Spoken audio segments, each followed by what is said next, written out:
Anatomia do sistema reprodutor da fêmea bovina. O sistema genital feminino é responsável pela produção dos gametas femininos e a produção de hormônios, como o estrogênio e a progesterona, além de ser o local onde ocorre a fecundação e desenvolvimento do embrião. Bom, ele constitui-se dos ovários, do útero, das tubas uterinas ou ovidutos, da cérvix, da vagina ou canal vaginal e pela vulva, que no caso é a parte da genitália externa que conseguimos enxergar no animal. E agora vamos falar sobre cada uma dessas estruturas individualmente e entendê-las. Os ovários. Bom, os ovários são estruturas pares que desempenham a função tanto endócrina, que corresponde à produção dos hormônios, como a progesterona e o estrogênio, como exócrina, que designa a produção dos gametas femininos. Eles são constituídos pela região cortical, na parte periférica, onde se localizam os folículos ovarianos e os corpos lúteos, que é responsável por secretar os hormônios para poder sustentar o óvulo, e a zona medular, mais centralmente, que apresenta vasos sanguíneos e nervos. Nessa outra imagem podemos enxergar um pouco melhor, onde mais centralmente nós temos os vasos sanguíneos, temos o vaso linfático, temos os nervos, temos mais perifericamente, temos a formação de um corpo lúteo formado, temos ali a formação de um corpo lúteo sendo formado, e mais embaixo temos os folículos ovarianos em seus vários estágios de desenvolvimento. Bom, na fêmea bovina, os ovários se localizam no terço ventral do estômago cranial ao osso ilho e possuem um formato semelhante a amêndoas e é um órgão altamente vascularizado. Os ovários são sustentados pelo mesovário, que suspendem eles, e são irrigados pela artéria ovariana. Nessa imagem aqui realista, nós temos os ovários da fêmea bovina. Podemos ver que o formato dele é um formato que lembra muito uma amêndoa. Ali nós temos até um corpo lúteo formado, dá para identificar. E aqui nós temos o útero, o corpo e colo do útero. Bom, quanto à função exócrina nas fêmeas, ao nascer, elas já possuem um número de folículos que levam à ovulação. Isso porque a multiplicação das células germinativas, que leva à formação dos folículos ovarianos e dos oócitos, eles iniciam-se durante a gestação e cessam antes do nascimento. Então, quando a fêmea nasce, ela já nasce com um número de folículos, Então, esse processo, ele vai se iniciar com o desenvolvimento dos folículos primários que contêm o oócito, onde são estruturas formadas por um epitélio de camadas simples de células granulosas, que mais tarde vão se diferenciar em células da teca interna, as quais envolvem o oócito. Em seguida, ocorre a maturação desse folículo, que passa a se chamar de folículo secundário. E aí, forma uma camada de células em volta do oócito com cavidades preenchidas por líquido, que posteriormente se confluem formando o folículo terciário. Na extremidade dessa cavidade formada, há uma elevação a qual contém o ovócito em amadurecimento. Na etapa seguinte de maturação, o folículo terciário se torna o folículo ovárico vesiculoso, ou folículo de Graafian, que se rompe para liberar o ovócito, ocorrendo o processo de ovulação. Caso o óvulo seja fecundado por um espermatozoide, ele segue em direção para a tuba uterina.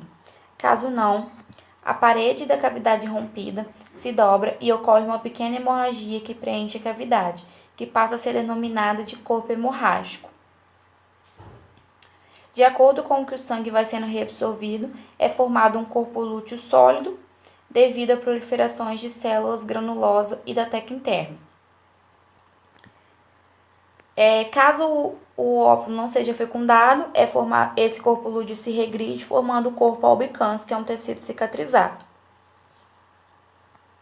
Nessa imagem, podemos ver aí um ovário com um corpo lúteo, quase sendo repelido. E nessa outra, temos uma imagem com o corpo lúteo rompido, para começar o processo de cicatrização. Bom, e quanto à produção de hormônios? Os hormônios envolvidos na ovulogênese são o hormônio liberador de gonadotrofina hipotalâmico, que estimula as gonadotrofinas FSH, que é o hormônio folículo estimulante, e LH, que é o hormônio luteinizante. O FSH, ele vai estimular o desenvolvimento dos folículos primários e secundários, enquanto o LH estimula o amadurecimento do folículo terciário e desencadeia a ovulação. E após a ovulação é formado o corpo lúteo, tendo como função a síntese de progesterona.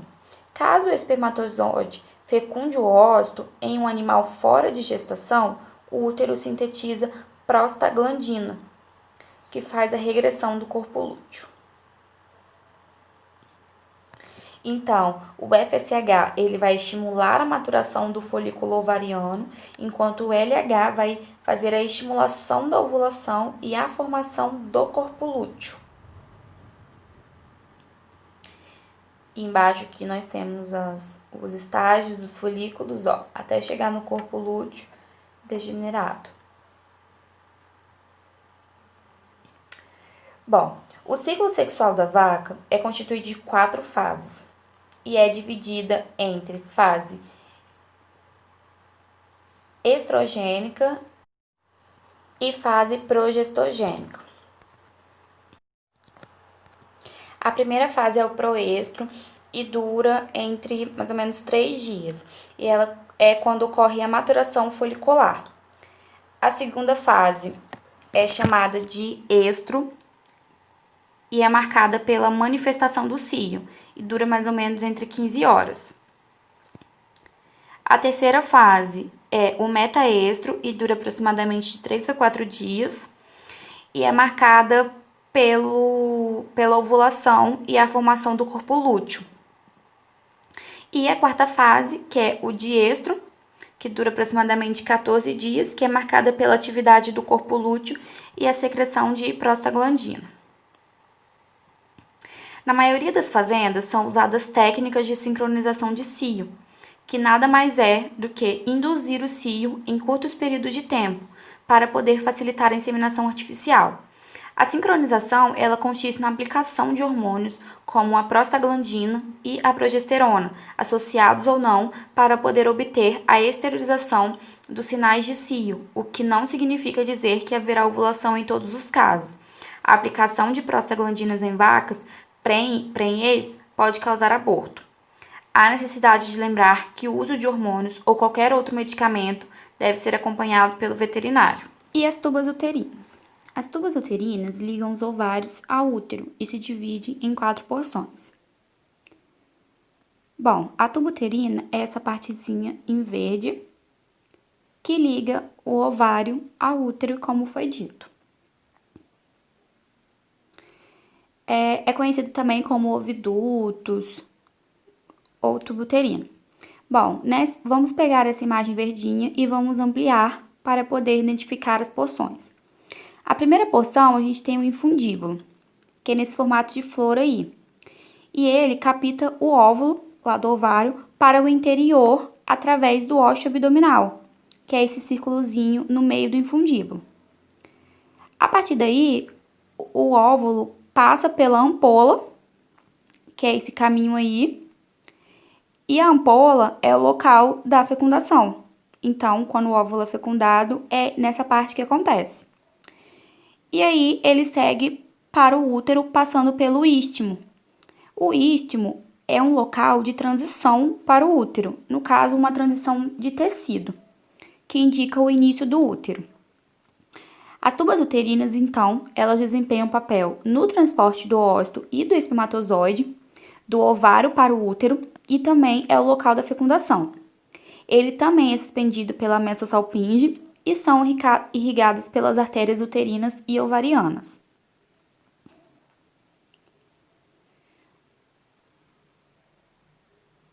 Bom, aqui nós temos uma imagem da tuba uterina de uma vaca, onde conseguimos identificar as estruturas.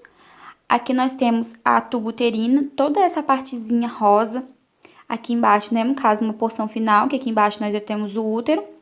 Toda essa parte. Temos aí a mesosalpinge, o ligamento que suspende as tubas. Temos a ampola, o local onde é a fecundação, aí. Ó, temos o istmo, a transição do útero, todo esse caminho.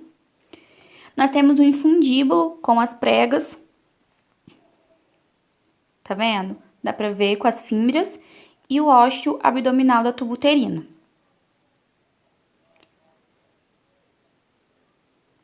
E temos essa outra imagem que já temos a presença de outras estruturas, como o ovário. Ali nós temos a mesosalpinge. Ali a tuba uterina é esse pedaço aqui, ó. Na outra imagem dá pra ver um pouco melhor ela, ó, o caminho, tá vendo? Temos o infundíbulo, ó, com as fímbrias. E o ósseo abdominal ali, ó o caminho, tá vendo? Tá vendo como liga perfeitamente o ovário? Agora o útero. O útero é um órgão muscular que possui paredes grossas, como podemos ver na imagem. Internamente, ele é composto por uma túnica que é demasiadamente vascularizada, chamada de endométrio. Na parede do útero ocorre a implantação do óvulo, que gera a placenta, que é responsável pela troca de nutrientes e excreções entre a mãe e o feto durante a gestação. A placenta das fêmeas bovinas é do tipo cotiledonárias, que formam cotilédones, que se aderem às carúnculas, formando o placentoma. O útero é dividido em 3 partes. Ele tem um corpo, que é toda essa região aqui, e aqui 2 cornos e uma cérvix aqui, que possui anéis e tem como função a seleção e reservatório de espermatozoides viáveis, além de conferir proteção para o ambiente uterino durante a gestação. Nas fêmeas bovinas, essa cérvix se localiza na parte caudal do útero, como podemos ver aqui, e apresenta um esfíncter que faz o controle da passagem do útero para a vagina. Diante disso, a principal função uterina é de abrigar o embrião e posteriormente o feto, fornecendo proteção e nutrição adequada para o seu desenvolvimento. A vagina. A vagina é o órgão copulatório onde o sêmen é depositado na sua porção final. Bom, ela é uma estrutura tubular elástica, tendo de superfície epitelial uma fina camada muscular que permite a contração e também uma camada serosa que proporciona lubrificação na hora do acasalamento.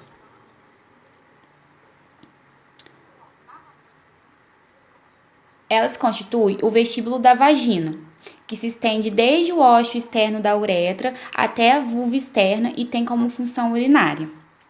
Durante o ciclo do cio, o odor da secreção é extremamente forte e, por isso, também desempenha função atrativa ao macho da espécie. Bom, aqui nós temos o vestíbulo da vagina, conseguimos ver perfeitamente. Aqui temos a vagina, né, o canal vaginal, e a parte de baixo nós temos a vulva. A vulva é a parte da genitália externa. Ela é uma abertura fusiforme, formada por 2 lábios que se ligam em uma superfície dorsal e uma ventral, circundando uma abertura vulvar vertical. E ela possui algumas características.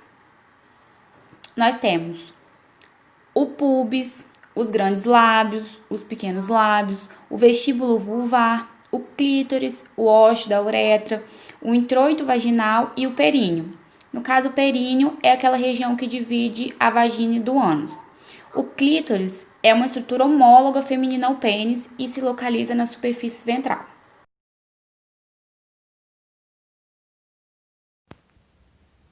E as glândulas mamárias fazem parte do sistema reprodutor? Sim, gente, é através delas que será produzido leite para a alimentação do recém-nascido bezerro. A vaca possui 2 pares de tetos e um ducto. Nessa imagem, podemos ver detalhadamente a anatomia. E todos se localizam na região inguinal do animal. Podemos observar também que há uma grande quantidade de ligamentos suspensórios nessa região. E a gestação das fêmeas bovinas? As vacas são poliéstricas anuais, ou seja, possuem vários cios durante o ano inteiro. Elas também são unitecas, ou seja, só conseguem reproduzir um filhote a cada gestação. A gestação da vaca geralmente dura 9 meses, ou aproximadamente 270 dias.